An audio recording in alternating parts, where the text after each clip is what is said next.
Hello friends, welcome to my YouTube channel. ನಾನಿವತ್ತು corn cutlet ಹೇಗೆ ಮಾಡೋದಂತ ಹೇಳಿಬಿಟ್ಟು ತೋರಿಸ್ಕೊಡ್ತಾ ಇದ್ದೇನೆ.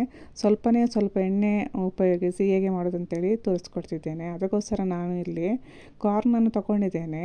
ಇದು ಬೇಯಿಸಿದ್ದು ಕಾರ್ನು. ನಾನು ಇದನ್ನು ಸಣ್ಣ ಮಿಕ್ಸಿ ಜಾರಿಗೆ ಹಾಕ್ಬಿಟ್ಟು ಇದನ್ನು ಕ್ರಷ್ ಮಾಡಿ ತರಬೇಕು. ತುಂಬ ಸ್ಮೂತಾಗಿ ಪೇಸ್ಟ್ ಮಾಡಬಾರ್ದು, ಸ್ವಲ್ಪ ಗಟ್ಟಿ ಇರಬೇಕು. ಕ್ರಷ್ ಮಾಡಿ ತಂದರೆ ಸಾಕು.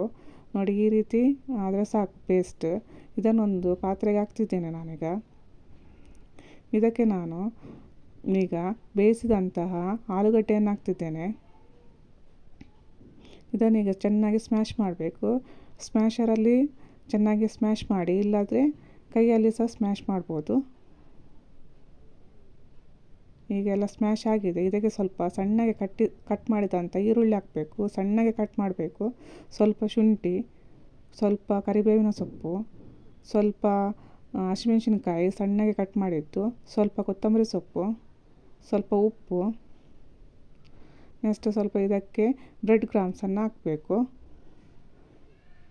ಅದನ್ನು ಚೆನ್ನಾಗಿ ಮಿಕ್ಸ್ ಮಾಡಬೇಕು. ಚೆನ್ನಾಗಿರುತ್ತೆ ಸಂಜೆ ಹೊತ್ತು ಸ್ನ್ಯಾಕ್ಸ್, ಮಕ್ಕಳಿಗೆಲ್ಲ ಸ್ಕೂಲಿಂದ ಬರುವಾಗೆಲ್ಲ ಕೊಡಲಿಕ್ಕೆ. ಒಂದು ಸಲ ಟ್ರೈ ಮಾಡಿ.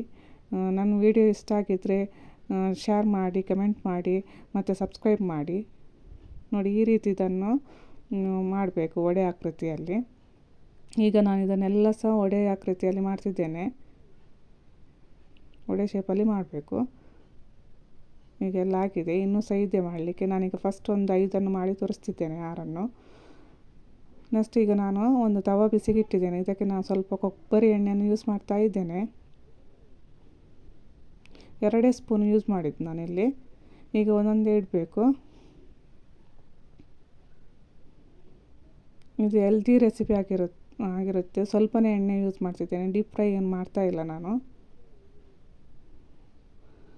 ಈ ರೀತಿ ಮಾಡಿ ಫ್ರೈ ಮಾಡಬೇಕು. ನೋಡಿ, ನಾನೀಗ ಇದನ್ನು ತವವನ್ನು ಹೇಗೆ ಮೇಲೆ ಕೆಳಗೆ ಮಾಡ್ತಿದ್ದೇನೆ, ಈ ರೀತಿ ಮಾಡಿ ಎಣ್ಣೆಯನ್ನೆಲ್ಲ ಸ್ಪ್ರೆಡ್ ಮಾಡಬೇಕು ಎಲ್ಲ ಕಡೆಗೆ ಸಹ. ಈ ರೀತಿಯಾಗಿ ಒಂದು 3 ನಿಮಿಷ, 3ರಿಂದ 4 ನಿಮಿಷ ಇದನ್ನು ಫ್ರೈ ಮಾಡಬೇಕು. ಕಲರ್ ಚೇಂಜ್ ಆಗುತ್ತೆ ನೋಡಿ, ಅಲ್ಲಿ ತನಕ ಫ್ರೈ ಮಾಡಬೇಕು. ಈಗೆಲ್ಲ ಕಲರ್ ಚೇಂಜ್ ಆಗಿದೆ. ಇದನ್ನು ನಾನು ಈಗ ಉಲ್ಟಾಕ್ತಿದ್ದೇನೆ. ಈಗ ಉಲ್ಟಾಕಿ ಒಂದು 2ರಿಂದ 3 ನಿಮಿಷ ಫ್ರೈ ಮಾಡಬೇಕು.